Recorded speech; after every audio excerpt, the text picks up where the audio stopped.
GT Racing, Scuderia Ferrari Edition, the heart of the race.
Hello and welcome to the 9th round of the Formula SimRacing Pro Championship here at the Circuit de Spa-Francorchamps at Belgium. Today you've got me, Ian Breslin, doing commentary with you, and alongside me we have Cory Hudson. Good morning, or good afternoon, depending on where you are. Good afternoon or good morning. We're joining now at the moment at the beginning of the qualifying session. But we've had a couple of different changes to the grid this weekend. We have the introduction of Ben Hamlet and then David Junt, both having their first race of the season today. And they are with David Junt is in Chaos Engineering, and Ben Hamlet is racing for Street Fighter Racing Systems.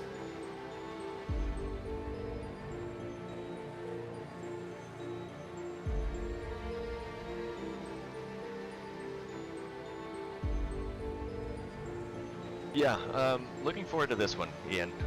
For anybody watching that watched the Academy race, they were in for a treat. I mean, it was one of the better races of the season, all the way. I mean, position 1 through 10 was being contested the entire race. Strategy was a little more clear-cut in that one. It was a shorter race, and the one-stop was clearly the way to go. You know, with an extra, I think it comes out to an extra 8 or 9 laps in this race. I'll be curious to see how the strategy changes, because I think the top 5 finishers all ran a one-stop in the Academy race, but it was, I mean, there were guys moving forward and back. Our pole sitter finished out of the points, I think, even, or very close to out of the points. And then we had cars come from way back in the field to finishing near the podium. So this morning's race was great. Excellent. And so we're having the 19-kilometer circuit the 7-kilometer circuit here with 19 turns. A total race length of 35 laps, which is 245 kilometers long. It's going to be an interesting race, I think. I'm looking forward to see what the two new people will do to this race order, because Mark Hutchinson's maybe going to run away with it here, similar to some of the other races that he's had in the last while. So I'm curious to see if maybe these new joiners can maybe give a challenge to Mark and to Tom there at the front. Yeah, it's pretty much been a safe bet on who's gonna finish towards the front ever since Mrochik left. I mean, Romer managed to squeeze a win in at Britain, which was, I mean, well deserved. But it's pretty much been Mark or Tom as the front runners and the guys to guess to get the win. So you're right. It would be interesting to see a newcomer come in and shake up the established order a little bit. Yeah.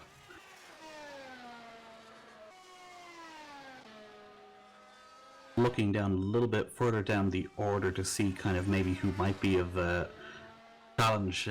He's a compatriot of mine, but Keen White. He's a really good spring. He's had 3 podiums on the bounce now, so that's an outsider for a podium again, maybe. Yeah, possibly so. I mean, he's been consistent, and if you look, he figured something out between Britain and Hungary, because his first race he finished P5, which is not anything to talk ill of, but a couple DNFs in a row before that, and then since then has not stood on the podium. So it'll be interesting to see if maybe you're right. He can start jumping forward in the championship a little bit. It's sort of a 2-horse race for the actual outright championship lead between Mark Hutchinson and Tom Satherley, but he might get up there. Who knows? We still have a long way to go.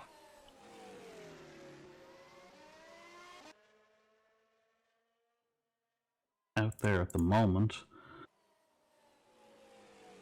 Well, and as we mentioned, Mark and Tom, 1 and 2, but not a surprise this season at all. Yeah, that's not a surprise to see those two up there. Tom in first position at the moment with a 140.7, the only man in the 140s at the moment.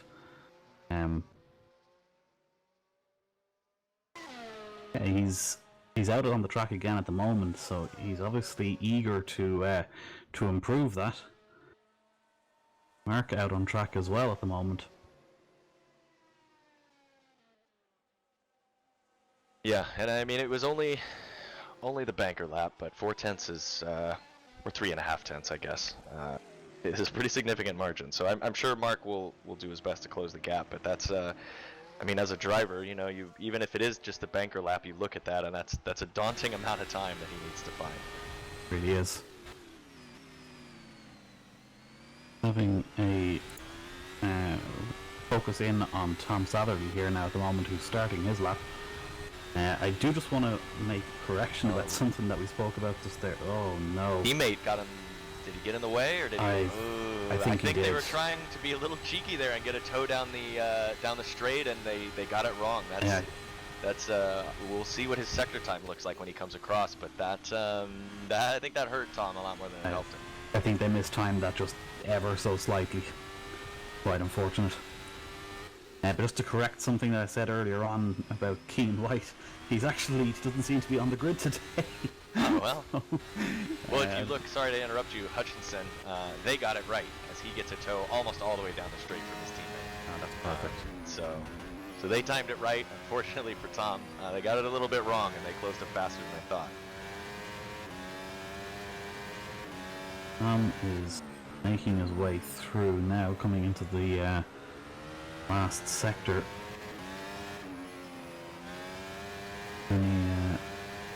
Pulls of his. Mark Hutchinson has gone green on his first sector, but for Tom, I don't have any visuals on that. Tom was a little over a tenth down in his first sector, and I think that all has to do with getting tangled up with his teammate a little bit. Slower in his second sector by a tenth as well. So this is not. It looks like he's going to finish the lap, but I would be surprised if he improves. Yeah. So Mark has a real chance here of improving on that time. Is he going to be able to improve enough? He does. So he was 2/10 down, a quarter of a second down in his second sector as Mark. So it looks like for our front runners, maybe consistency is something that we're going to need to look at during this race. Crosses the line now. Doesn't improve. He does not improve, no. He'll be disappointed about that, especially with the fact that they timed that toe down the Kemmel Straight so well that it's a big disappointment for them. Well, that was the only sector that he actually improved on that lap. His other two, sector 2 and 3, were slower. So you're right, to still be 3/10 back with the toe from your teammate. That that's in the back of his head. Yeah, and Ivan Leonov with a great lap jump up to P3. Wow. He's only 0.4 behind on that, so that's quite competitive. I have to say, it's actually incredibly tight, with 1 second separating first all the way down to 14th. That is particularly competitive once you go beyond the top two drivers there. That there's just You're right. nothing in it between any of them. Well, and even more impressive considering this is a longer lap than, I mean, it's the longest track on the calendar, but time-wise, it's a longer lap as well. So for these cars to be as tight as they are, I mean, it could make for some good racing. Absolutely. Hutchinson back out again already. To be And able so to. is Satherley. These guys are trying to get their laps in quick, it looks like. It could be a situation here where the last run is going to be key, because as the track rubbers in, it's going to get better traction throughout the circuit. So with all these times being as tight as this, it really could be the last run is going to be what's defining who's starting here. You're right. Yeah, we'll see if these guys finish these laps and then wait until just the very end. Track is rubbered in. Luke McGuire has jumped up into second place with a 140.9. Wow, that's impressive. Where he...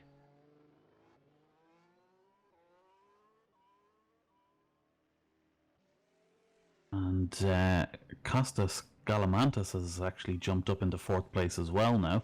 He's gone and done a 141.1, only 4/10 behind Tom, so that's a fantastic lap from him. So just continuing to bunch that field together. It does seem to be that the circuit is getting a little bit faster, and that might be what might be contributing to some of these lap times. Looks like Tom figured out the toe down the straight this time, all the way down the straight from his teammate. That was... They made up for last lap. That was perfectly executed. But yeah, to your point, 1 second separating the top 15 now, so all the points finishers within 1 second. Mark is just starting his next attempt now at the moment. If his teammate ducks out in front of him, there he is. So the right strategy, there, the strategy for qualifying is uniform, you could say.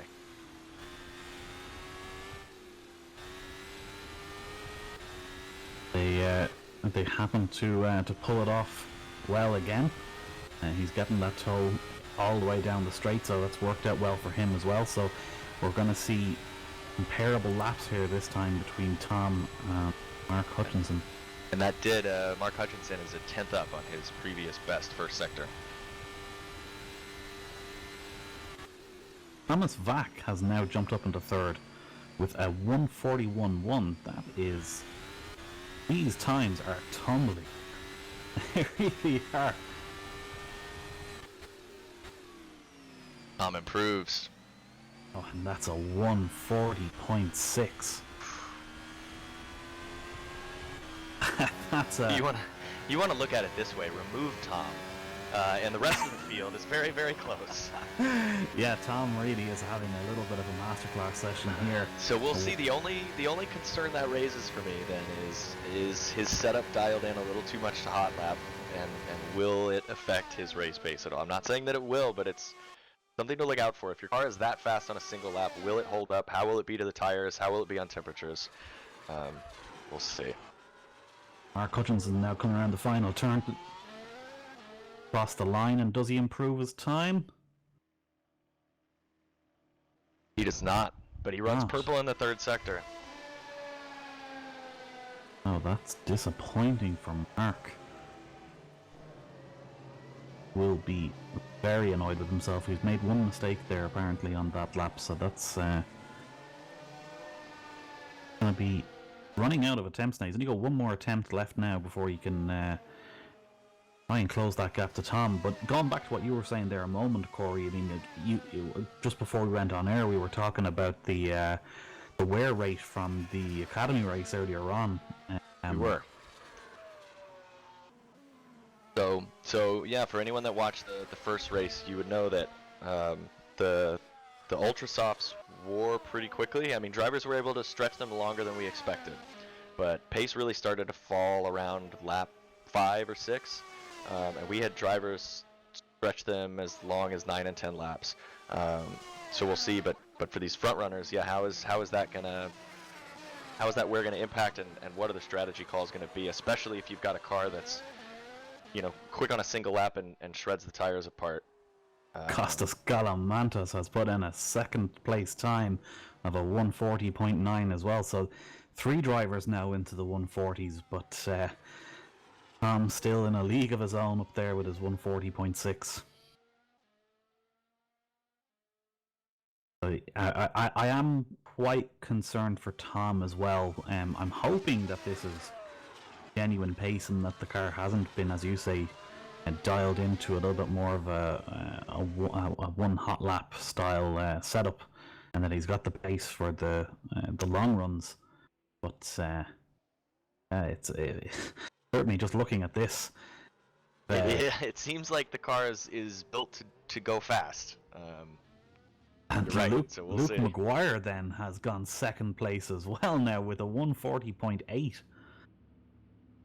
Right, the times are falling. The track is coming in. You know, Mark Hutchinson has a cool head, but as a championship leader, you don't like to be starting on even the second row of the grid. You want to be on the first row, but all the way in the third row of the grid. Especially at this track, a pretty decent run down to a hairpin turn 1 and then into Eau Rouge. I mean, further back you are in the field, the more chance you have of someone collecting you. So you know that's running in the back of his mind too. Yeah, that's it. And he is now out for his last run for the qualifying session at the moment as well. He's far off starting his lap, so we'll be keeping an eye on that. So is Tom Satterley out there. He's run into a lot of traffic at Eau Rouge. Yes, that's... It may work out for him. He has run into a bunch of cars in front of him. It looks like it's actually going to work out. He's going to get the tow from his teammate again. They've got that sorted out. Oh, ooh. Maybe not so well coordinated. No, not in the end. Not at the end of the Camel Straight anyway. Maybe it was well coordinated well early in the Camel Straight, but... Hutchinson starting the straight now, not far behind. That is, it's worked out for him. So he's, Natherly almost 2/10 down. Hutchinson runs a purple first sector. Well, that'll be interesting now. Can he hold it together throughout this lap and reclaim a step on the top step of this this grid order?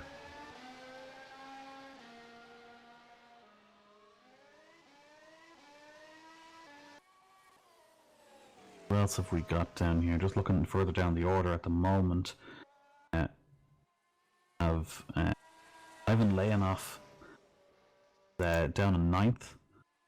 And Marek Godek is then in 10th.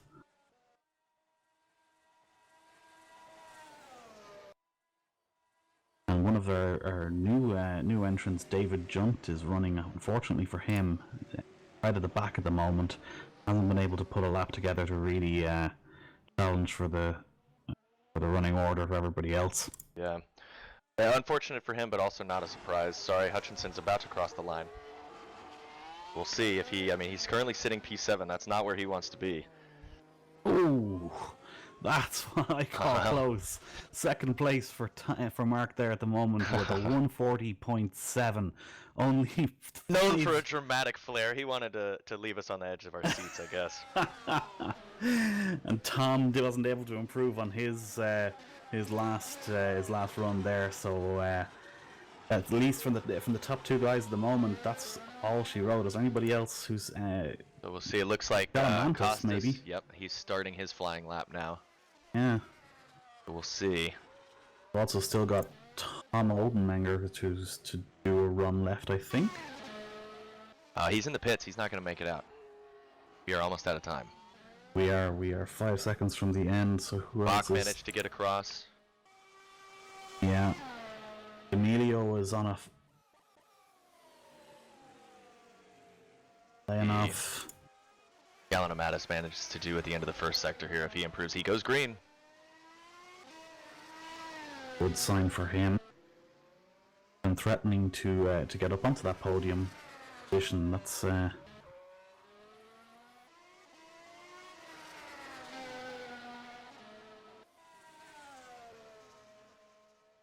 who's the one who's going to be crossing the line first here?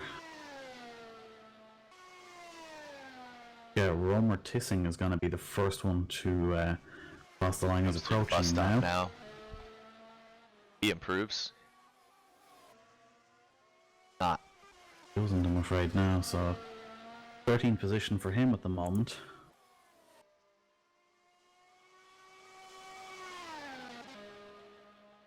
Kraus aborts at the bus stop, so he will not improve.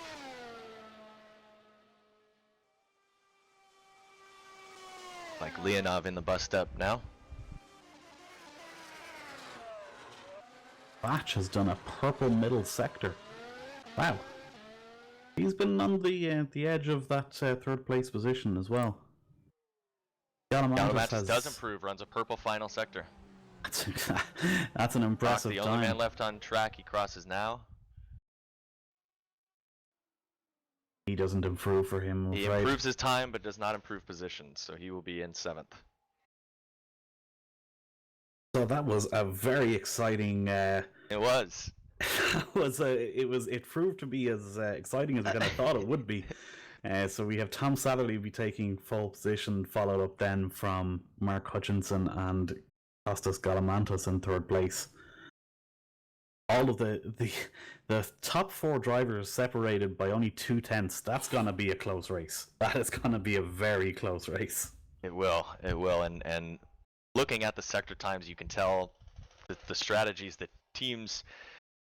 Did they go low downforce and just hope to overtake on the Kemmel Straight and hold station through the twisty bits of the track in Sector 2, or did they build a car more balanced?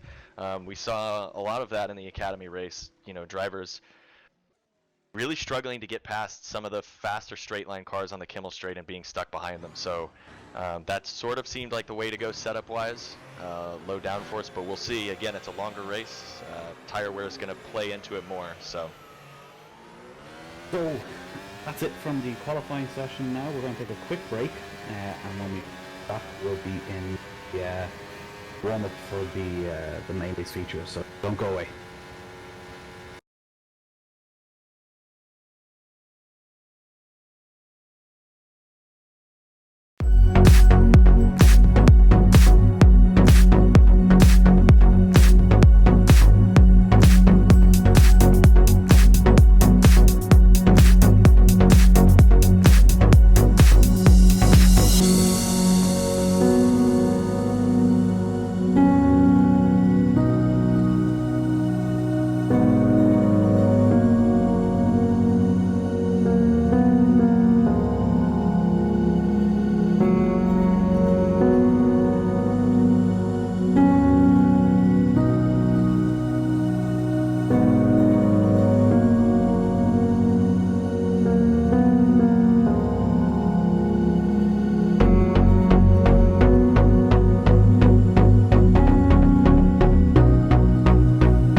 Obviously you can't pass in Sector 2 on this track. It's really difficult. Yeah, I kind of wonder whether or not that might be what Tom has kind of done. He may have set up.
Okay, fair enough.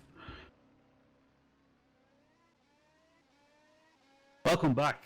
We are less than a minute away from the start of the Belgian Grand Prix here for round 9 of the Formula SimRacing Pro Championship. You've got, if you're just joining us, you've got me, Ian Breslin. Alongside me is Cory Hudson. It is now afternoon here, so I'll say good afternoon. So, Cory, let's have a quick chat about strategies here. What are the kind of strategies that we might see some of the teams running here today? So I think best strategy in the Academy race seemed to be a one-stop.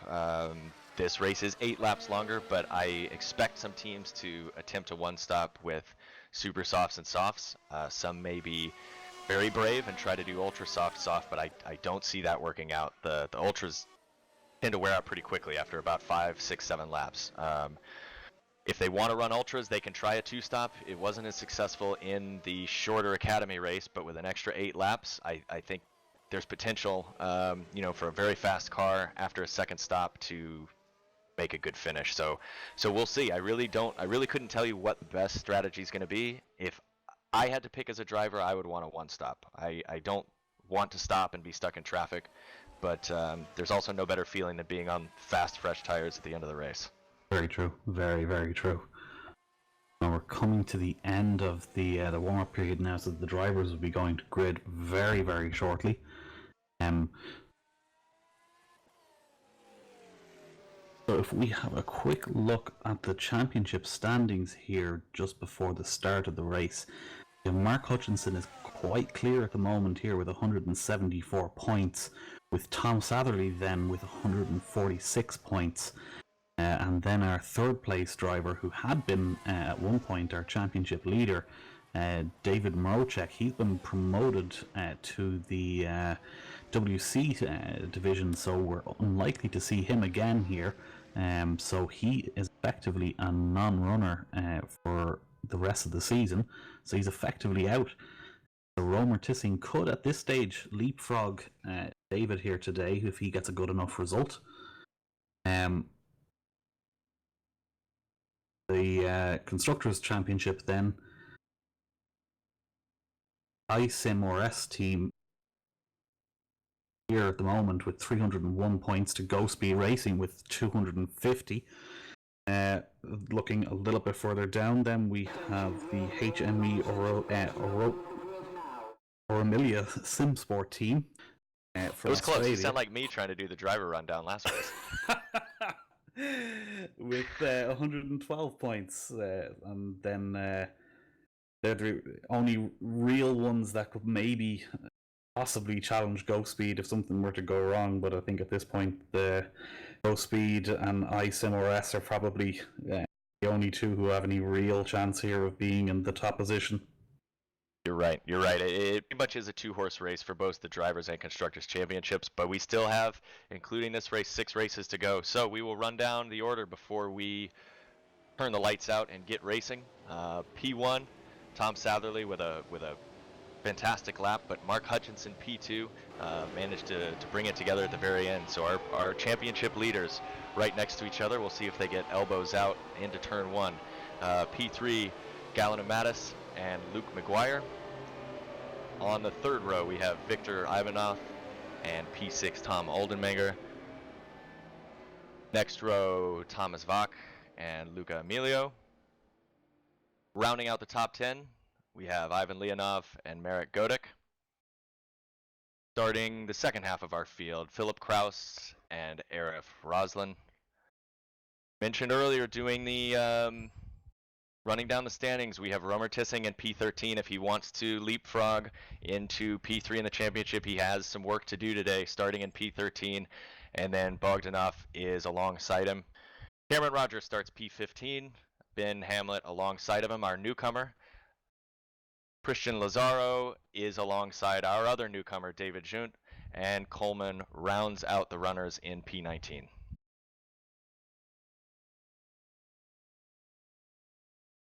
So, looking at the tire choices as well, it looks like no one listened to my advice. Top 10 are all on ultra soft, so I will be curious to see, Ian, if that means the leaders are two-stopping, or if they are going to try to stretch these tires. What do you think? I think they're going to be having to do a two-stop. I don't think they'll be able to stretch those tires. And looking down beyond that, then everybody else is on after 10th. They're in all running softs and super softs. So yeah, I think if they could have, they would have been going for a one stop if they could, if they were capable of it. But I don't think that they are. Yep. Stuck on those qualifying tires. It'll be interesting to see. I mean, Philip Kraus might be licking his lips a little bit, getting to start just outside the top 10, but on his fresh tires of his choice. It's really golden position for him at the moment, and maybe Marek Goddard is a little bit disappointed with that 10th position. Could have just been one more row back and gotten fresh tires and done what I wanted. Exactly, yeah. And they're all starting to come out of the bus stop chicane there now to start taking their position, and just reaching that point now, is going to have to sit for a little bit, not too long, because they're all starting to take up their positions. There's only one or two drivers still left to take it. We'll be underway. All in position now. The lights are starting to come on. 2 lights, 3 lights, 4 lights, 5 lights. And away we go. Tom getting a little bit of wheel spin from Hutchinson there didn't allow him to challenge into turn 1. Yeah, he's and we've had a little bit of RG Barkley down through the grid. Big contact. Oh dear, that's an awful lot of crashing noises there. And who's involved with that? It looks like we have Romer Tissing, David Jump. You hit him with the commentator's curse a little bit there. I certainly did. We've had a sort of really big accident there for Ben Hamlet as well. Maybe if we could get a replay of what happened there as well. Front runners are clean and pretty well into single file. It looks like through the top 10. Coleman is upside down. not where you want to be lap 1. No, it's really not. We've already had 5 retirements from this now, and we're just going to have a quick look at the replay here now.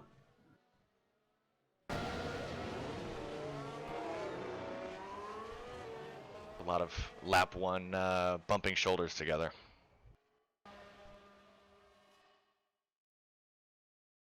Here we go. I'm just looking at the replay here now.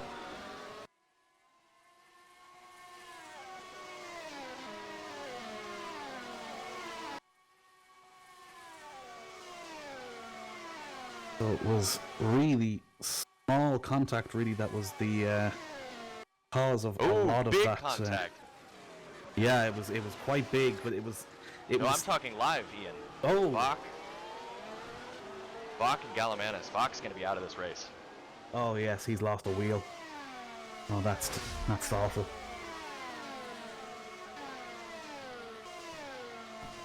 I'm not sure he knows that he's lost a wheel. He's trying to bring it home, which is valiant. I have to admit, but well, he brought it home. Good for him. That's a lot of retirements early on now in this race, as Romer Pro Tissing is living up to its the word I'm looking for that's polite. Living up to its name, I should say, this week. Well, I wouldn't expect this much out of Pro now. This is particularly unusual. From the level of destruction in this race has been unbelievable. Romer Tissing has managed to be able to bring the car back to the pits. I'll be curious to see if he goes back out. And Philip Kraus and from Cameron Roger and 6th on back. Marek Goddard is out of this race as well. He's spun, lost his rear wheel and also his rear wing. So that's another driver out of this race. At this rate, Ian, we're not going to need to worry about pit strategy. Yeah. We won't go long enough for a tire change. Absolutely. We'll have to recoup ourselves here once everything kind of shakes out, and we'll figure out who exactly is still running and where, because I think there's going to be a few other people who'll be dropping out. But at the Right, moment, as we anyway, complete our second lap, lost 8 cars. at the moment, Tom Satherley and Mark Hutchinson are still out in front there at the moment. The two of them are building up decent gap back to Luke Maguire, who's in third place. Hutchinson should have DRS this lap as well. Yeah, he's certainly close enough. And he'll also still be getting a nice slipstream even before then, so that's might be even able to challenge at the end of the Kemmel Straight here. He does have DRS. Tom defending pretty aggressively to the inside. Very early, but I don't think he just needs to worry about this early on. I think he was just trying to break the toe that he was going to be giving to him. And it'll be interesting to see the battle between these two because P1 is much more important for Tom than it is for Mark. Mark has a sizable championship lead and he'll know that, but Mark is also not the type of guy to be comfortable sitting in P2 and just take the smaller amount of points. He wants to win every time he's out on track. Yeah, absolutely. If he thinks that he can take somebody, he will take them by hook or by crook. And Philip Kraus apparently has just tapped the wall, but he seems to be Ball contact. So at the end of the second lap, we have 10 drivers running in this race. That is shocking. Yeah, a pretty decent attrition rate through 2 laps. Hopefully for the sake of good racing, everybody else hangs on. But also, some of these guys that have been struggling to pick up points this season, this is now a great opportunity for a very high finish. Yeah, I'm trying to think here now based on like there was a number of updates that had taken place to the game off season. I'm just wondering, maybe I know there was a series of screen freezes that were supposedly fixed, so I'll be interested to hear if maybe some of these drivers had suffered something like that. I know at least 1 or 2 of them would look more like they just touched the grass here and there, but just that number of crashes on the first 2 laps of Cameron Rogers is going to make a move there. Oh, that's very close racing between Liam. Play nice, boys. We don't have many of you left. Yeah, there's points for everyone now at this stage if you can just survive. So this is kind of what we talked about earlier, Ian. Roger's on the Super Soft, Leonov is on those Ultra Softs that he qualified with. Are perhaps the Ultra Softs starting to fall off relative to the Super Softs? Now I'm looking at their sector times. Cameron Roger was 4/10 quicker in the first sector. Obviously he has DRS to help him, but might the Ultra Softs be starting to fade? Yeah, we're only into 3 laps, but I think what you had said before that it was 5 laps or so before people started changing their Ultra Soft tires in the first race. Yep, and here we are, lap 4, maybe starting to feel it, especially depending on how hard he's driving, trying to stay ahead of Roger. Yeah, I think at this point, I think Cameron's best bet will be close to him for the Kemmel Straight, and then try to pass him there. He has the better grip to come out of turn 1. Stay right on the back of him all the way up through Eau Rouge, then take the DRS pass nice and easy. For 2 leaders, sort of holding station, maintaining about a half second between the 2 of them. That hasn't really changed much since the start of the race. They are, though, slowly pulling away from P3. It is largely turning into a race between Tom and Mark before strategy comes into play. Yeah, but one thing that I've noticed that is maybe an interesting... Here we go with Cameron Roger. He's going to have a little bit of a... No, he's just a little bit too far back. One thing I've noticed that's in battle actually happening for third place. Victor Ivanov has moved up into third place. He's overtaken Luke Maguire. Luke Maguire is also under threat now from Luca D'Amelio, so he's won't be happy with that. He sitting up and he's made a mistake. Maguire there. goes wide. Left himself very vulnerable here. He's probably going to get past if he's not careful. Fortunately for him, this is not a great opportunity for overtake. So I think managed to get away with that mistake for now anyway, but going to lose that time to Maguire. A little bit of a fake coming into the corner entry, I think. But yeah, just looking. Oh, a bit of contact. Okay. But just going back to look at Tom Satterley and Mark Hutchinson during the qualifying, Mark was not able to get anywhere close to the lap times of Tom for most of qualifying. It was only his last run that he was able to really close that gap. But looking at the fastest laps between the two of them now, like up until this lap, Mark was holding the faster of the two laps. Now in that last lap, they were both it's close. Very similar. Mark really close at the end of the Kemmel Straight there, but not. I think he may just be biding his time. I think one of the things that we talked about during qualifying is maybe. And we've had a collision on track somewhere. Emilio is off. Maguire is still running. And Emilio's back on track, but they had it coming together, didn't they? And there's been a swap around of Ivanov and Leonov now as well.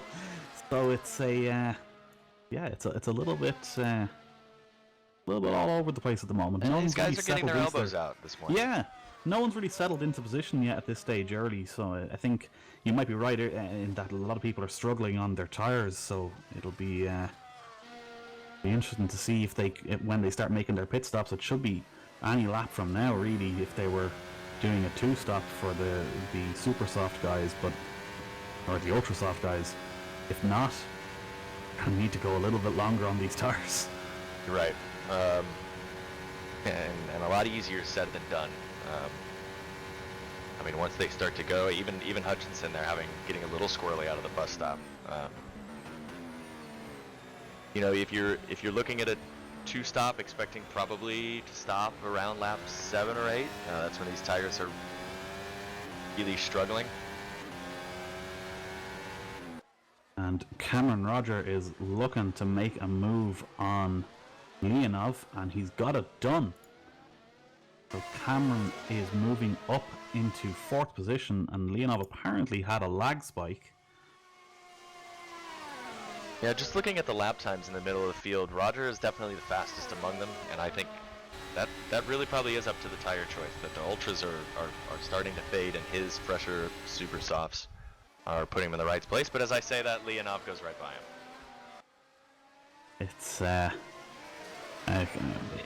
Cameron obviously doesn't have the setup for maybe that high speed without the DRS, so he suffered a lot more than Leonov has suffered before and lost from there. You know who's having a nice lonely race is Viktor Ivanov in P3. And I'm sure he's okay with that at this point in the race. Yeah, he's 5 seconds behind the leaders, but then he's got, a good 7 seconds then clear. Yeah. That's a nice position to be in. If anyone's in a good position to try to stretch out to do a 1-stop, it's Viktor. He's got space in front and behind. He can nurse his tires. I'll be curious to see if they make a strategy call or if they stay, plan A and 2-stop. Yeah, that's a good call there. That's gives them a nice. Satterley and Hutchinson both into the pits. Okay, so they went to the end of lap 6. So that's a very decent run on those tires. It's certainly. End of lap 7. Sorry to correct you there, Ian. But Viktor does stay out. Viktor starts lap 8 in the lead on the Ultrasofts. That's interesting. You want to know what's interesting, Ian? Cameron Rogers in the pits with his super softs. Wow. Oh, that's surprising to me now. That's very unless he surprising. Unless he picked up damage from that little incident with was it That's possible, but his pit stop didn't look any slower than anyone else. So that is very interesting to see. Very interesting.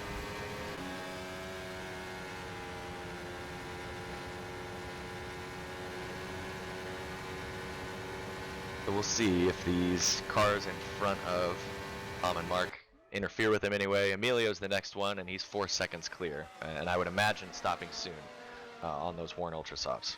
Interestingly as well, everybody who has stopped now has taken a set of the harder compound tires here. That's the softs, you're right. Yeah, that's going to be a...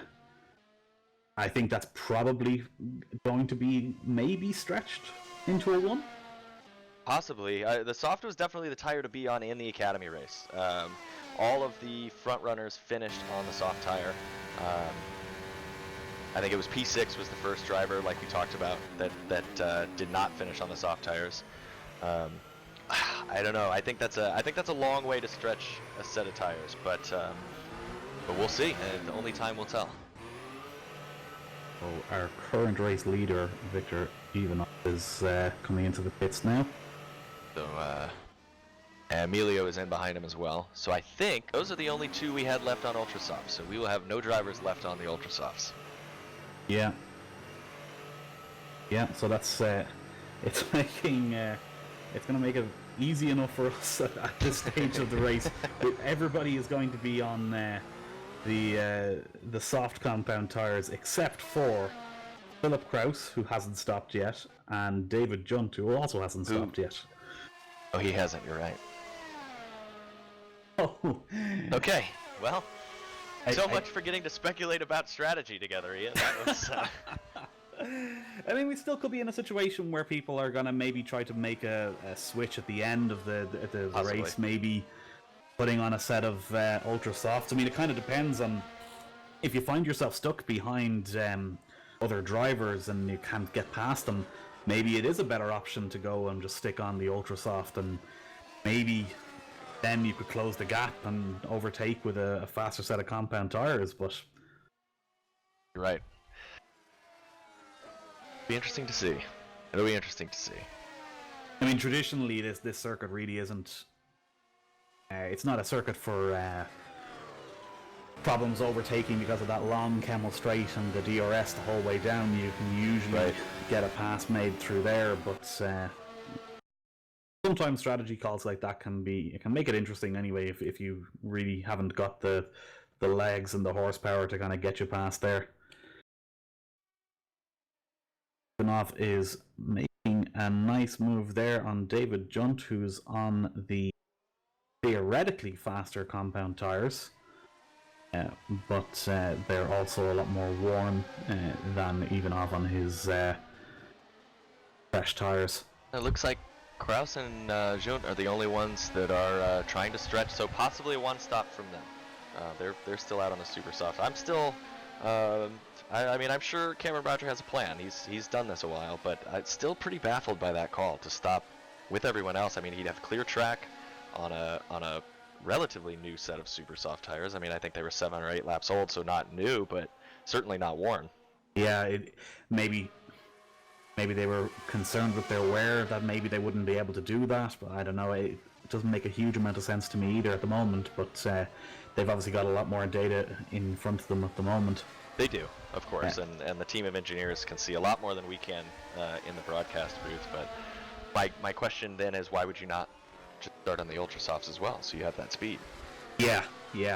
I suppose, in fairness to him, the start of this race and where we are now dramatically look different.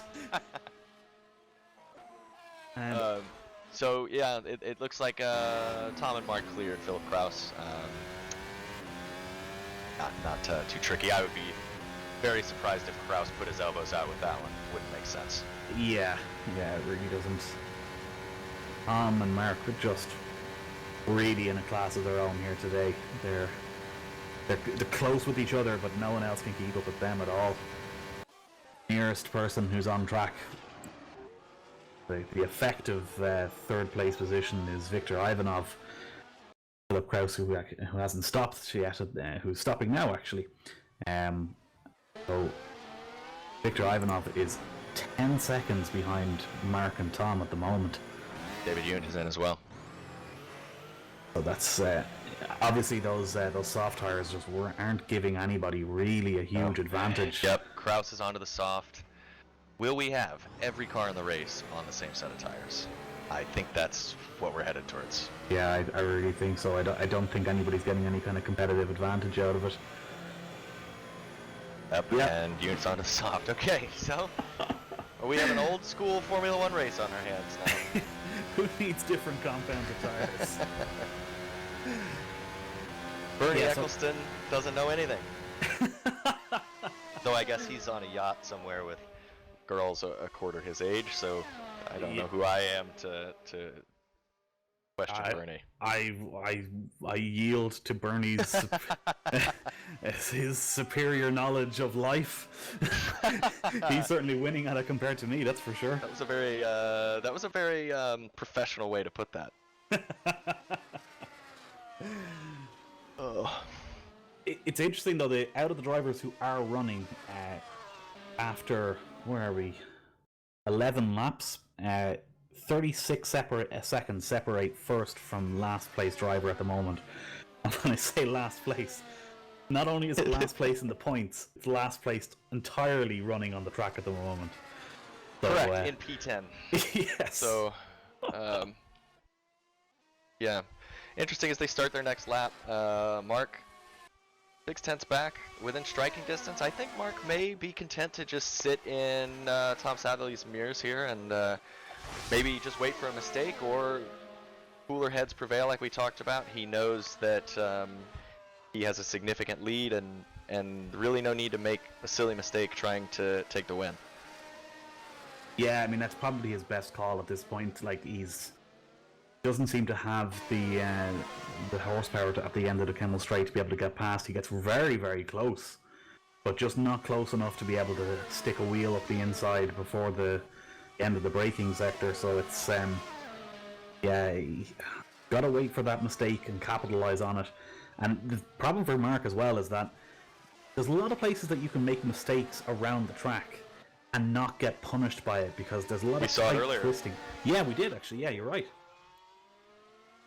And so, like, there's only one or two sections that if he makes a mistake on it, it's going to be critical for Tom. So he's just got to get that first corner in particular nailed right, and if he can get that done. You're right, because it really seems that Mark is struggling to keep up in Sector 2. I mean, that's a difficult area of the track to follow in anyway, but it doesn't set him up for the bus stop. So you're right, really the only thing that Tom has to get right to stay in the lead is turn 1. Yeah. That's it.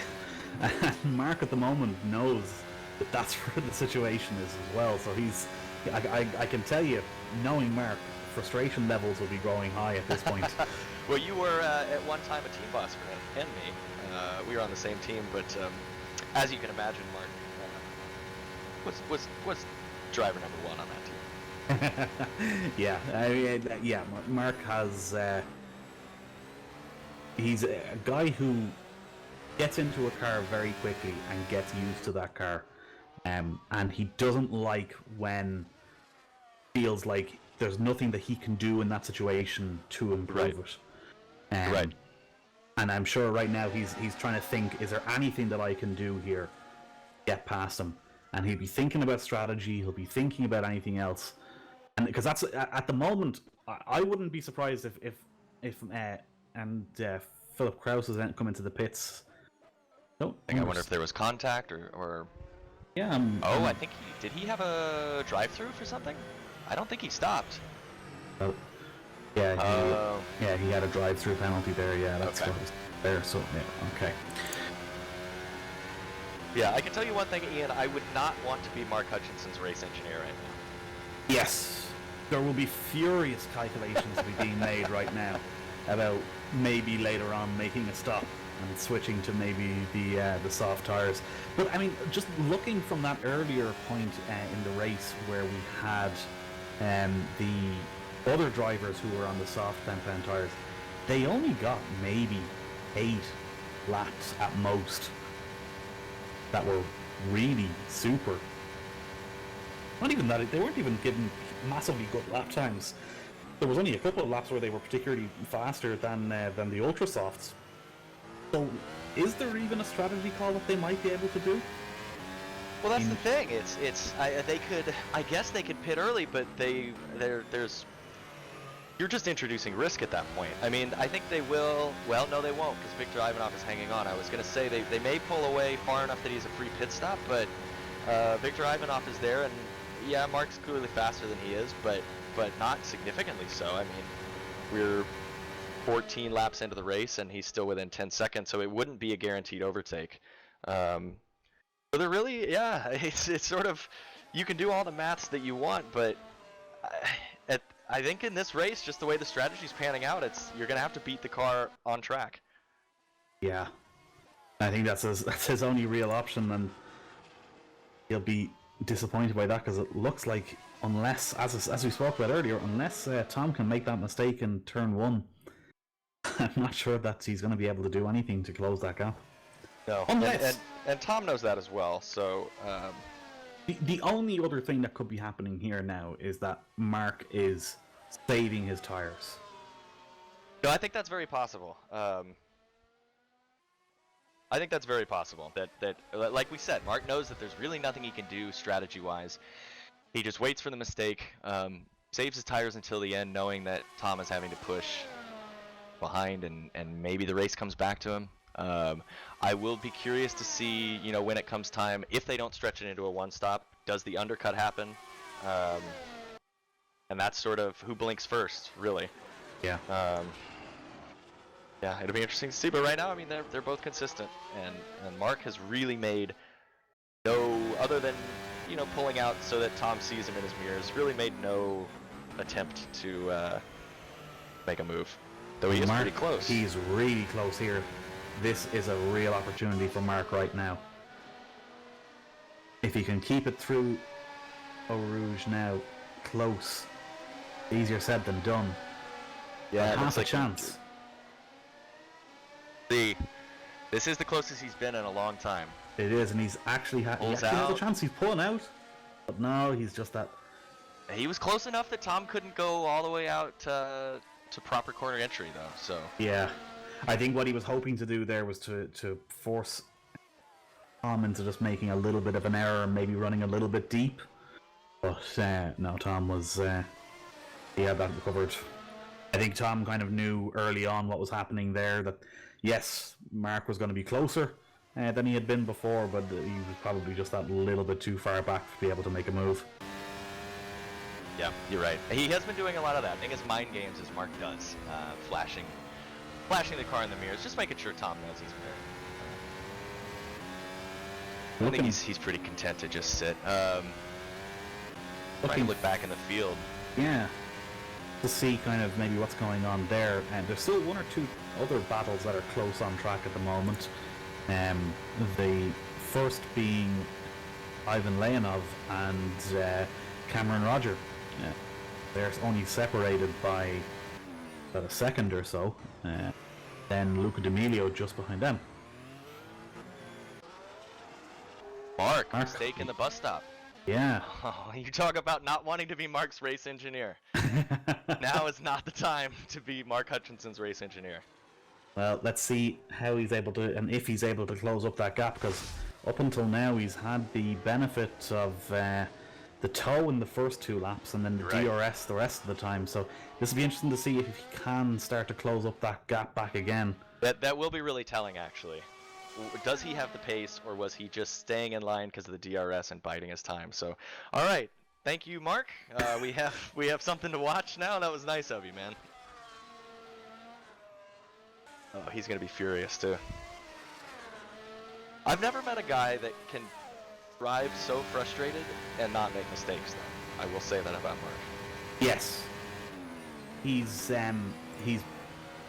so focused. He can be so laser focused while also giving you a huge amount of information that you need, either as a race engineer or as a teammate or whatever it may be. You're right. Able to way more than probably most drivers that I've had. Certainly, whenever I was driving, I always needed to have ultra strict concentration on the corner in whatever but straights. But yeah, he's able to do it almost the entire lap. Right. You're right. And Cameron Roger has closed up right on Ivan Leonov, but he did touch the wall just a little bit there. Doesn't seem to have affected him much. We can't afford to keep doing that. That's always a risk doing that.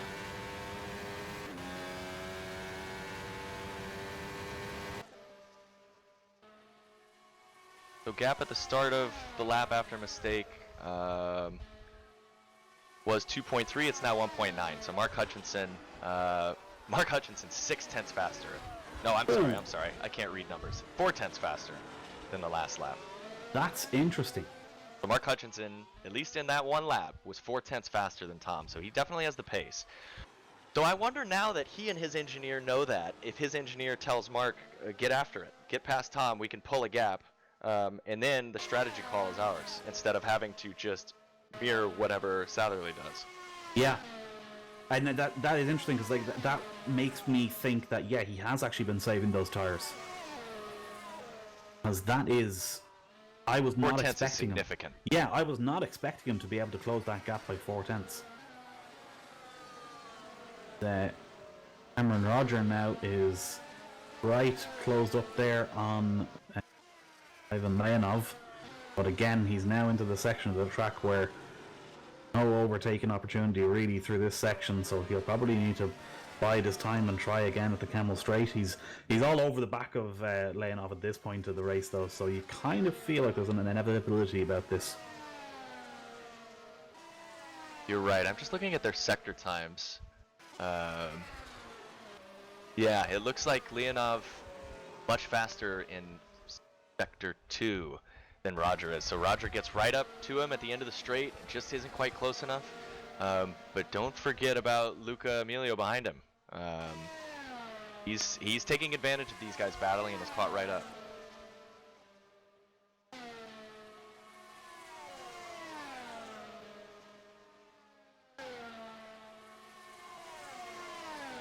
Mark Hutchinson, 0.4 faster again. That's okay. So I think maybe Mark Hutchinson has been holding something back, because unless the only other option out of this is that he is losing so much in dirty air through the second sector. That's possible. That he just is not able to keep close during the rest of the lap. But one thing I will say is this is a very different performance from Tom compared to qualifying, because in qualifying Tom was able to easily, consistently be doing his first faster lap. laps. His banker lap was I don't remember actually if he improved or not, but he would have had pole with his banker lap. Yeah, well, I'm not. I think he may have been challenged for it by maybe second or third. I can't remember exactly. It was because I think first through third were in the 140s. At the end of the qualifying, but well, this does go. This does go back to what we were talking about in qualifying. Is his car set up for short sprints and not what we're seeing now? Yeah, because I think he's having to maybe nurse those tires maybe a little bit more than Mark is, because either Mark has been conserving those tires or he's losing a huge amount in dirty air. And we do know, look, these cars are affected by dirty air. It's not a secret that it's very difficult to keep onto the back of someone when you're driving that close to them and you're getting all of that dirty air disturbing all of the aerodynamics in the car. So that could be what the difference is and why Mark has been able to close up that gap, because he's now back to under a second. And he ran 7 tenths faster that last lap. Yeah, Mark's flying. Mark's flying. He's showing what his pace could be if he wasn't stuck behind Tom.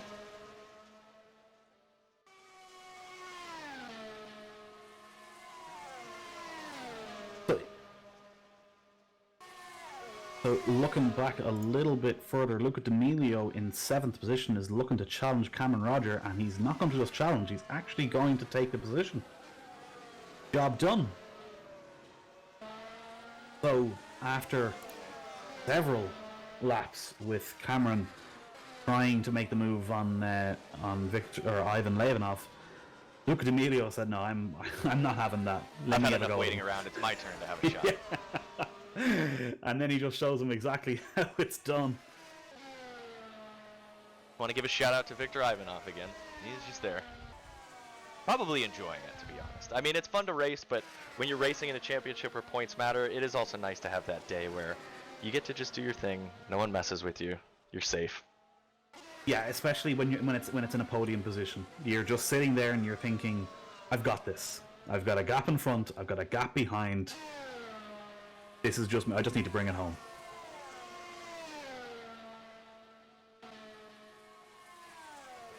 It's actually an interesting battle now between the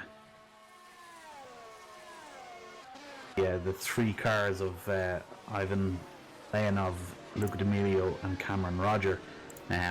It's also probably the only place we're going to really see any overtakes for the probably the duration of the race, unless Mark can really change his strategy.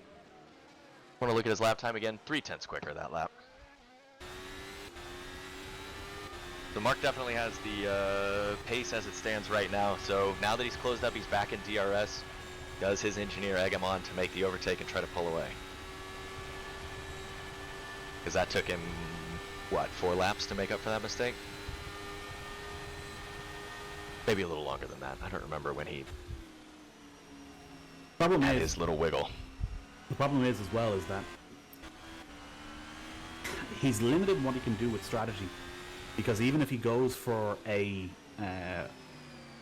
pit stop now, he's going to have to overtake people.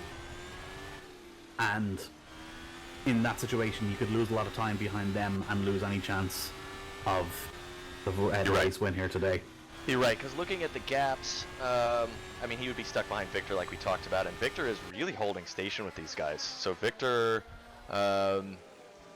last lap was faster than both Tom and Mark's. So I know they're battling, but Victor is running just as fast as our 2 leaders.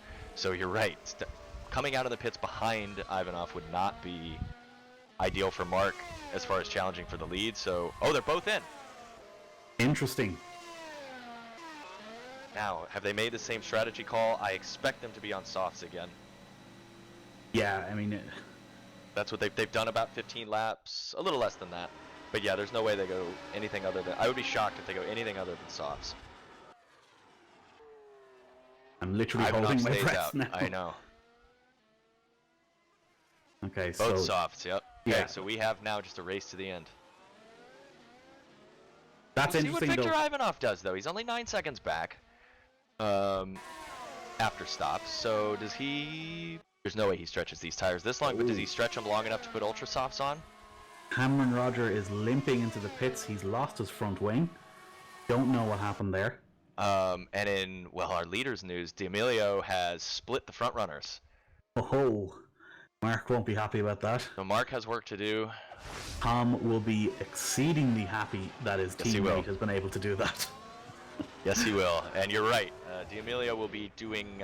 he'll be waiting as long as he can to observe those blue flags. We'll put it that way. So Cameron Roger apparently hit the He has suspension damage. Oh. He's out. Yeah, he's that's another retirement now for him. That's up to what, 9 retirements for the race? Yes. 10, I think. Yeah. 10. Yeah, I need 2 hands to count that high, but 10 retirements, 9 runners. I should have hopped in this race. Yeah, I mean, this is we have had 2 new starters onto the. What do you grid have to here do? today. 90% distance to be classified? What is that?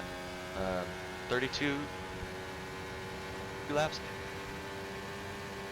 So Hutchinson right behind D'Amelio. I'm sure he'll get the pass by. Yeah, D'Amelio. Oh, I guess no blue flags. What am I thinking? They're battling on track. Yeah, no, this is for This track is for position. You're right. Luca D'Amelio is running a fantastic second gunner role here He today. is, and Southerly's pulling away. This is exactly what Go Speed were looking to happen. And maybe costing time for Luca D'Amelio for his battle with Ivan Leonov. But He As far doesn't worry as about team the camera points rubber involvement anymore. goes. Yeah. And I'm sure Mark, I expect Mark to get past quite easily now. Yeah, So he's he'll chase him down. Looks like nearly Past him 3 there. seconds, about 2.5 seconds, 2.4. So let's see if Mark is able to run That's the same exactly trick what I was again. thinking. They both got fresh rubber. Do they? Is it the same as before? Because if it is, I would be sweating if I was Tom Satherley, knowing that Mark has this much pace behind me, and he's really just waiting to pick his moment.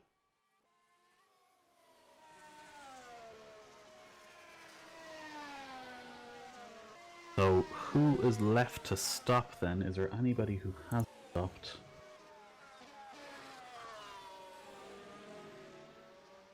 Yes, so Luke McGuire hasn't stopped. Luca D'Amelio hasn't stopped. And Victor Ionov haven't stopped.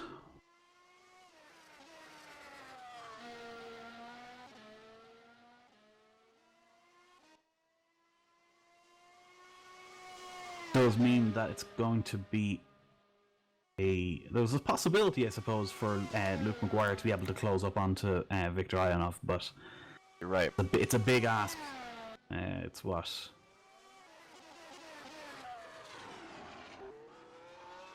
It's a 7-second gap, actually. That's a lot bigger than I thought it was.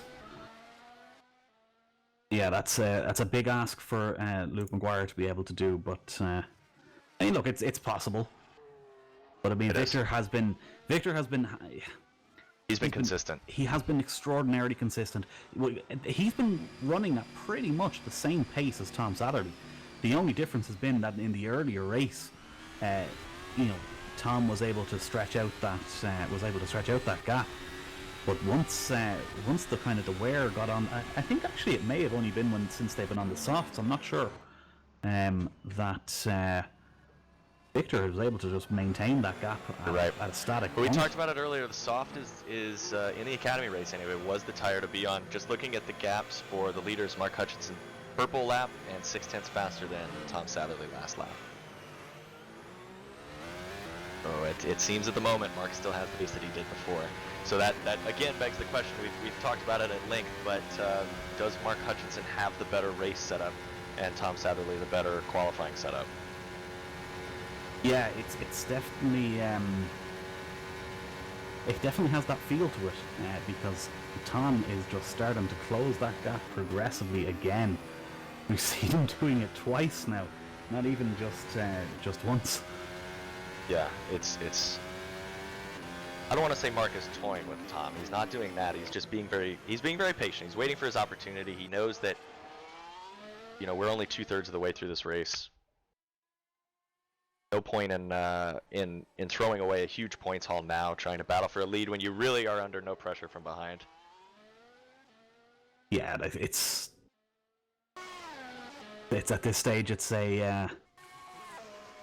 you got to take those points where you can get them, really.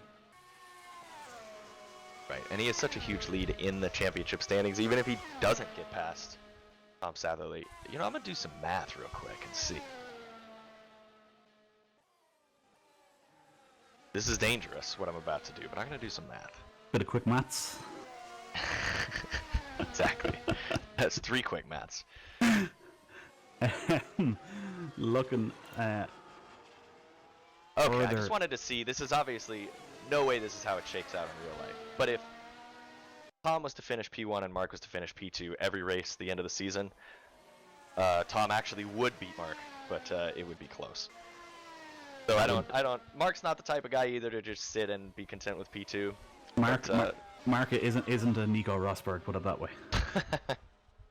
No, he's not. David Yunt has made his I was going to say his final stop for the race, but he's put on ultra soft tires. Has he? Yeah, so I don't think he'll make those last. 3-stopper. Well, hey, that's not what I was expecting, but you're very good at putting things diplomatically. well, I put it this way, right? He's at the back of the grid. He's completely alone. He may as well. He's running in the points for his first race, so let's true. not take that away from him. He may as well enjoy himself. You know, and try to this set some might be, fast laps. yeah, this is it. He can go out there. He can, and maybe I Learn don't know, the car. He doesn't maybe have enough experience with the different compounds, so maybe he's just throwing things on to kind of maybe get a pick of the feel of the different compounds. You know, using it as something of a. Apparently, he does have a huge amount of experience, but yeah, I mean it's an interesting strategy to go then for the ultra softs with that many laps left in the race. Maybe he can stretch it, but I don't know if he can. At that point, I don't know why you wouldn't just put on the super softs. You know they'll last the right amount of time. We had one driver in the academy race take his ultras 10 laps and went straight on into the wall. So. Hey, we'll see. I'm rooting for him. If he manages to take it this long for no real reason, I'll be impressed. So yeah, that would be impressive. And as far as point standings and all that are one thing, but impressing the commentators of the pro race, that separates you. That's the real what separates reason. the men from the boys. And that's the real reason that everybody in FSR really races is to impress me and you. That's the real reason. That's what I was told. That's the only reason I did this today, actually, is because that's what I was told. So the prestige that follows this position, man, I'm telling you. Yeah. I believe it. The prestige of being, what was it somebody described me as earlier on in the chat, a poor man's Jonathan Lagarde. That's a prestigious position to have. Poor man's. Okay. I haven't been looking at chat because I wouldn't say I'm afraid of chat. I'm just chat. You know, we've had to do a lot of talking about nothing this race. But I will say one thing, right? I have actually really enjoyed a lot of this. Like this has been a particularly, like, it may not have been the best in terms of like raw racing on the track, but it has been interesting to kind of speculate a bit on kind of what the strategy calls are going to be and what options there may have been for Mark. And again, Mark is now almost within a second of Tom. He was 0.3 faster that last lap. Yes, he's going to be right on the back of his tail again for the closing phases of this race. Well, you know, the problem with that thought that you were making, though, is we are now beyond the point where we can speculate about strategy. So we really are in the deep end as far as things to talk about. You know, Spa's a pretty circuit. There's that. It certainly is. We could talk about my upcoming trip to Monza, maybe, but... Oh, we could. You're going to Monza? That's in real life, not in FSR. Yeah. And we only have 9 drivers still running in this race, and at the moment there isn't anybody really in a position to challenge anybody else except for Mark challenging Tom. He is now within a second. Yeah, so he will start having DRS again. Yeah. When does he make his move? Knowing if he can make a move, Mark will want to get it done early.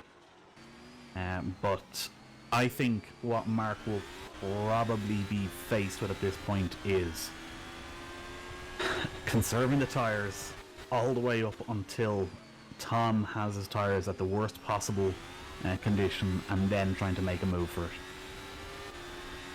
Because if he's going to need to use his tyres an awful lot more through Sector 2 to be able to keep as close to him as he'll need to be able to make a move at the end of the Kemmel Straight. So I imagine what he will do is, in the penultimate lap, absolutely wear out his tyres coming through Sector 2 and into Sector 3 in order to be able to keep close to him, so that on the very last lap on the Kemmel Straight he can make a move. I agree, and he may be holding out hope for a mistake from Satherley, but credit to Satherley. Maybe he doesn't have the pace that Mark does, but I haven't seen the guy make one mistake. Nothing significant, though. No, he's been absolutely distant throughout this race. Not a step out of place. Which, when you're racing a guy like Mark, is what you need. Yeah. Because that'll frustrate Mark. Yeah. And that may have been what it was that led to Mark making a small mistake in the bus stop. Very possible. The thing about it is, in that particular case, that mistake didn't really hurt Mark all that much, because he was able to close the gap back up again, and it wouldn't have affected his position on track when he came back out on after the pit stop. So he would have been still behind Luke D'Amelio, regardless of what would have happened. You're right. I'm sure his engineer got an earful for it, though. Although it is possible that his engineer may have given him a heads up to that, and Mark, that didn't out. matter. Why didn't you move him out of the way, would have been the question.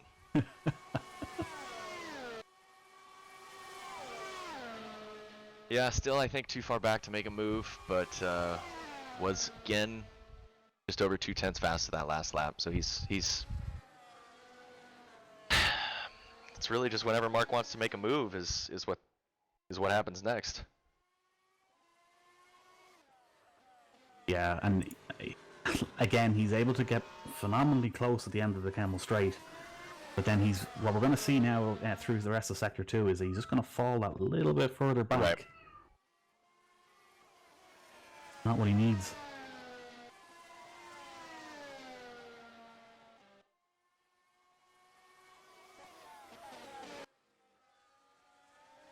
Seeing somebody in the chat has said Stevie Wonder would get points in this race.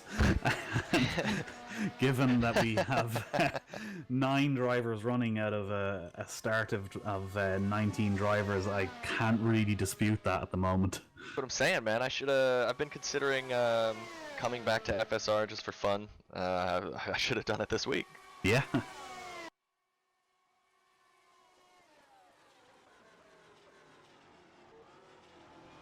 Yeah, I mean, I can't remember the last pro race that would have had this much chaos, especially in the first 2 laps.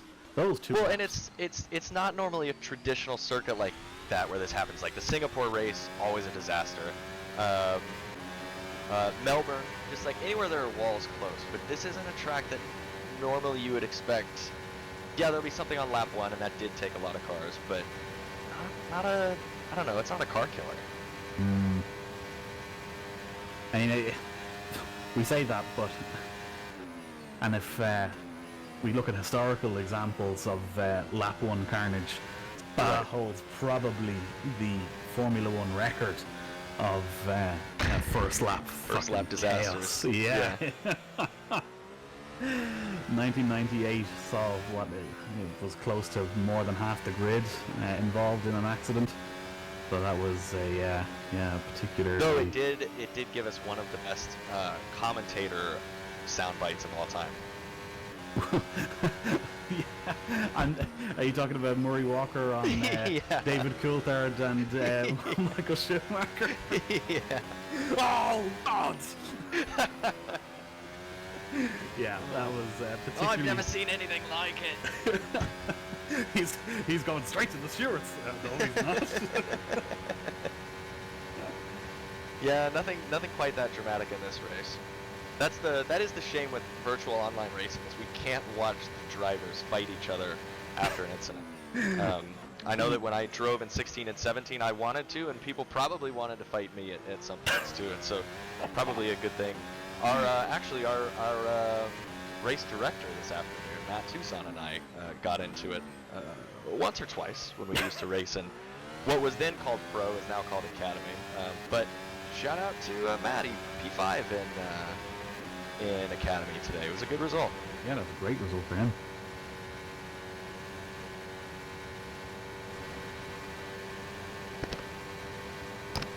And Mark again closing the gap up to Tom Slattery, but it's not enough.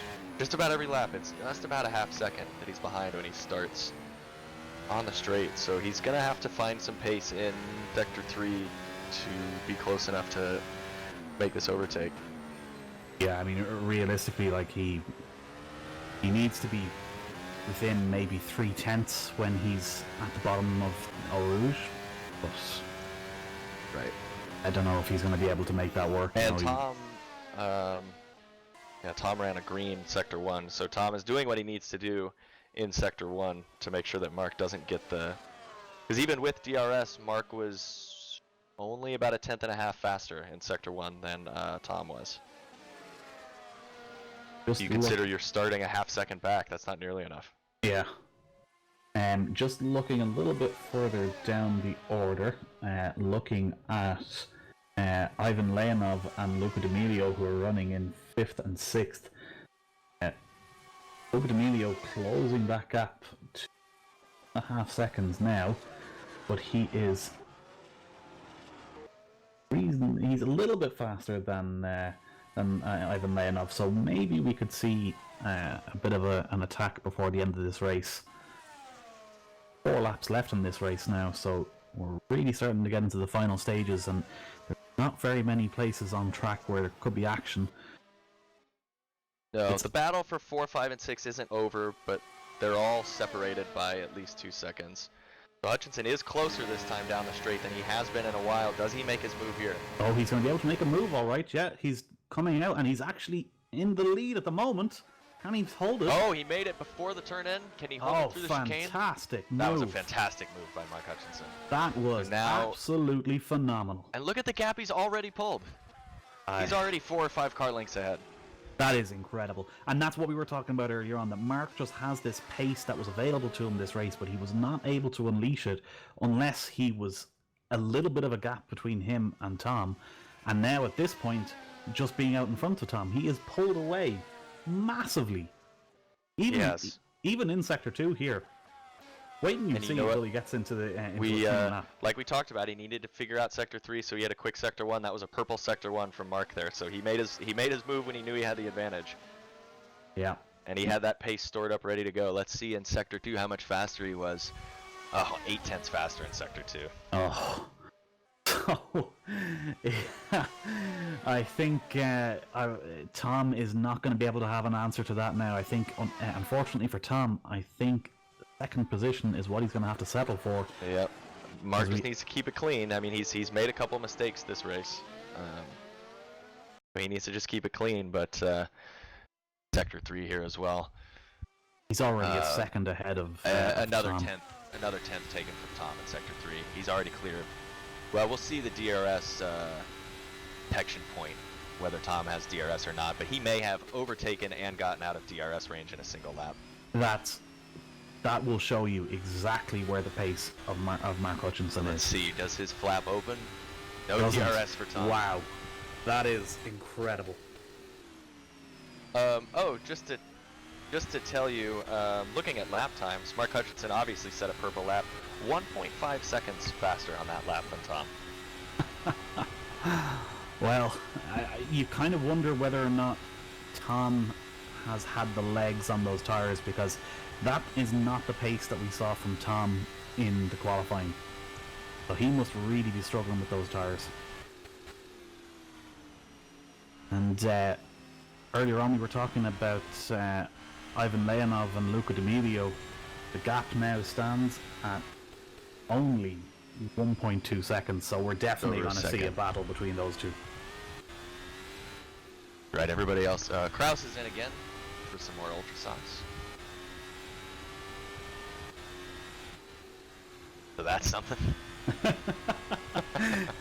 Well, at least we'll know he'll get those tires at the end. There's no doubt about that. Yeah. And he does come out in front of David Junt as well, so he's got a... The only thing I'd be concerned about if I was those guys is I would want to finish on the lead lap. But yeah, and the thing that is that there could be people who'll be looking for ruts and things like that people may have been doing, so there could be penalties that are in order. That's true. That's true. I think where people will be finishing here today will be that would be their finishing position.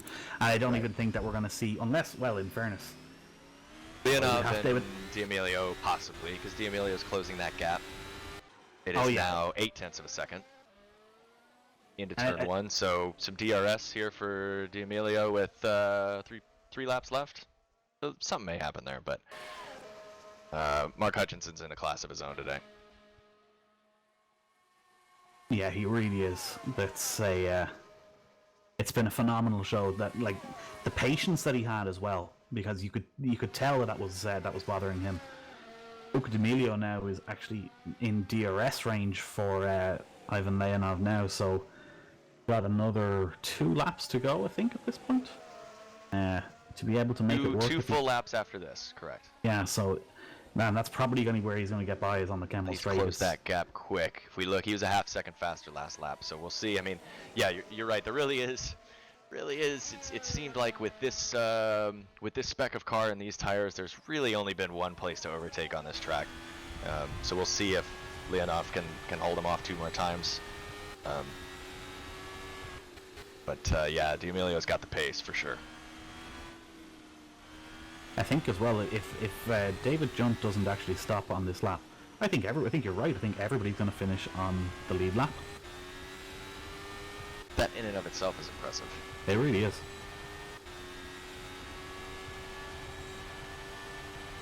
I mean, everyone that survived, really a pretty good showing.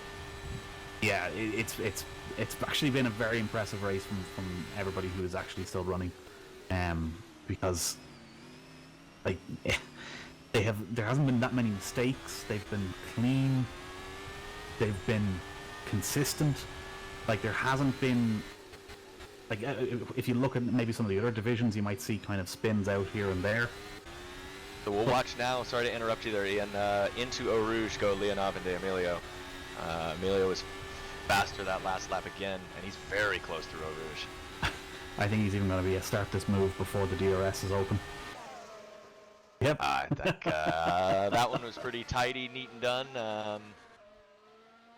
Very easy. Let's see if he holds it. Signed, sealed, and delivered. Yeah. Hutchinson now has a 2-second gap. It was just a casual Sunday drive for Mark. I think I can only imagine the relief on Mark once he got ahead of Tom there, because being able to open up the throttle and just not having to look at the back of a car in front, it makes a world of difference. Well, and knowing that you're the faster car, and you're stuck behind somebody is even if it's the plan to stay behind the car, just subconsciously it's frustrating. Yeah. So here he goes to start his final lap. Now 3 seconds clear. 1.1 seconds faster that lap. Mark, you can ease up. It's okay. And we had spoken earlier on, just after the last round of stops, about Victor Ionov was 7 seconds ahead of Luke McGuire. Luke McGuire has managed to get it down to about 3.5 seconds, but I think that's a little too late. Yeah. I mean, Victor drove a perfect race as well. I mean, he knew just pace-wise was not going to compete for the top 2 steps, so he just stayed clean, stayed in his zone away from everybody else, was consistent, and brought it home to take home the final spot on the podium. And it looks like D'Amelio, just too much pace for Leonov. Leonov has DRS, but that battle's pretty well and truly over. Yeah. I think the race order now, I think, is going to be the way that it's going to finish, because there was only 2 battles that were on track, and they've both been decided at this point, so I think it's a little bit of going to be a procession here, really, until the close of the race now. We're on the last lap. Already Mark begun his last lap there, and he's already well on his way to finishing it. It really has been a spectacular race for Mark Hutchinson. He started in 2nd place, and the patience that he showed, and I can guarantee you he was frustrated there throughout most of this race, being stuck behind Tom Satterley. But he managed to make that overtake, and what an overtake it was. Victory today for Mark Hutchinson in Belgium and round 9 of the Formula SimRacing Championship. You almost said Formula 1. I know that you talked about the prestige that we bring, but only professionalism here. If there was one word used to describe you and me, it would be professional. So yeah, Breslin boys, nothing more professional than, well, every media thing that Breslin has ever released has been nothing but professional. Oh, I'm telling you, including your team web address. So Ivan Leonov across the line, And we're just waiting for Tom Oldenminger now to cross the line in 7th position, which he does. Nearly a 5-second lead for the end there at Mark. That's phenomenal. Being able to build up that gap was a masterclass from Hutchinson. What was that? 3 laps that he was able to build that up? Yeah, I think so. Yeah. That's incredible. Well, what impressed me was making an overtake at the end of Sector 1, and then by the end of Sector 3, there's no DRS left for Tom. That's how much faster Mark was once he got past. Yeah, I mean, to be honest, I think Tom probably knew what the situation was. I think so. It was if I let Mark past, it's over. Philip Krause he would have very known happy with the that first result time today. Mark I think made that mistake and closed the gap in 3 or 4 laps. That you talk about patient feeling for Mark. That is a helpless feeling for Tom Satherley, knowing the car behind you is that much faster, and there's just nothing you can do. Really is. And a congratulations to David Junt here today, who crosses the line on his first race in FSR in 9th position. That's a fantastic result for him. He's excited about that as well, as he should be. Absolutely. Well, I have to say, I know a lot of people would have thought that may have had spells of inactivity, but to me that was a fantastic race there today. I don't know about you, Cory, but I really enjoyed that there today. It was fun to watch sort of the mind games a little bit. No strategy came into it. It was Mark and Tom were on the same lap in the same position the whole race, and it was just one man against the other, and Mark was able to come out on top. Yeah. Well, that was a fantastic result there for Mark and for his team, who both are stretching out their advantage in the points. But we still have the main event of the day coming up later in the form of WC. And I'd invite you all to come along and to watch that on the same channel. It's going to be, if this race is anything to go by, it could be an explosive race. Quite literally. So thanks for joining me here today, Cory, and thanks everybody in the chat. It's been a great race for us, and we'll talk to you again next time.